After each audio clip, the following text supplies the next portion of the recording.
Assalamualaikum warahmatullahi wabarakatuh. Di video kali ini kita akan membahas tentang fungsi guru dan wali kelas dalam kelas. Guru sebagai manajer.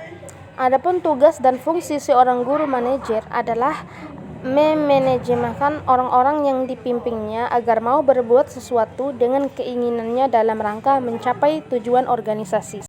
Berkenaan guru sebagai manajer kelas, maka tugas dan fungsinya menggerakkan siswa-siswanya dengan mempengaruhi, membimbing, memotivasi, dan mengarahkan agar siswa-siswa itu berbuat atau berperilaku sesuai dengan tujuan yang ingin dicapai dalam kegiatan proses belajar mengajar. Sehubungan dengan itu, Rick F. Harlow mengetengahkan dua kemahiran dasar yang harus dimiliki oleh setiap manajer, yaitu kemahiran teknis atau technical skill. Kemahiran ini lebih ditekankan kepada kemampuan untuk melaksanakan tugas-tugas tertentu sesuai dengan tanggung jawabnya dalam posisi masing-masing dan bersifat operasional. Sebagai contoh, misalnya seorang guru, maka technical skill yang harus dimilikinya adalah keterampilan dalam mengajar. Keterampilan itu antara lain keterampilan menjelaskan, keterampilan bertanya, keterampilan menggunakan variasi, keterampilan memberikan penguatan, keterampilan membuka dan menutup pelajaran, keterampilan mengajar kelompok kecil dan perorangan, keterampilan mengelola kelas, dan keterampilan membimbing diskusi kelompok kecil. Yang kedua, kemahiran dalam berkomunikasi dengan sesamanya atau human skill. Kemahiran ini lebih ditekankan pada pembinaan hubungan manusiawi antara bawahan dengan bawahan dan antara bawahan dengan atasan, sehingga tercipta suasana yang intim dan akrab serta kerjasama yang baik antara masing-masing personal dalam organisasi dalam pelaksanaan tugas masing-masing. Sekarang materi yang kedua, yaitu wali kelas sebagai administrator. Perlu diketengahkan terlebih dahulu perbedaan pengertian antara manajemen dan administrasi.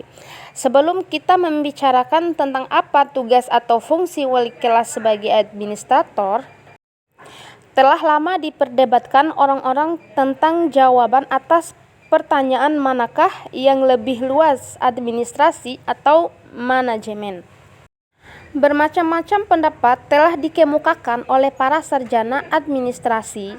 Pendapat tersebut antara lain mengatakan bahwa kedua istilah tersebut dapat dipandang sebagai kata-kata yang sama, artinya bila dipakai untuk tujuan-tujuan praktis, tetapi beberapa kali yang lain cenderung untuk mengartikan administrator itu sama dengan top manajemen dan menganggap administrasi itu mengandung penentuan-penentuan. Dalam arti yang demikian, maka orang-orang yang mempunyai tugas untuk memimpin, menjuruskan, dan mengawasi adalah manajer, dan hanya mereka yang ikut serta secara luas dalam keputusan bijaksanaan adalah administrator.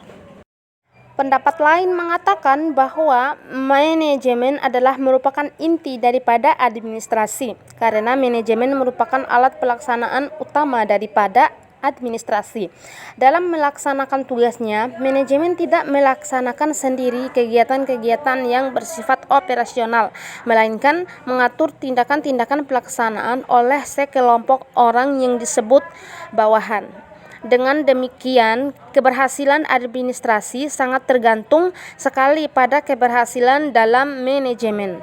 Berdasarkan pendapat sebelumnya, maka antara administrasi dan manajemen tidak dapat dipisah-pisahkan, hanya kegiatan-kegiatannya yang dapat dibeda-bedakan. Administrasi adalah kegiatan yang berkaitan dengan penentuan kebijaksanaan umum, sedangkan manajemen adalah kebijaksanaan yang telah ditentukan pada tingkat administrasi.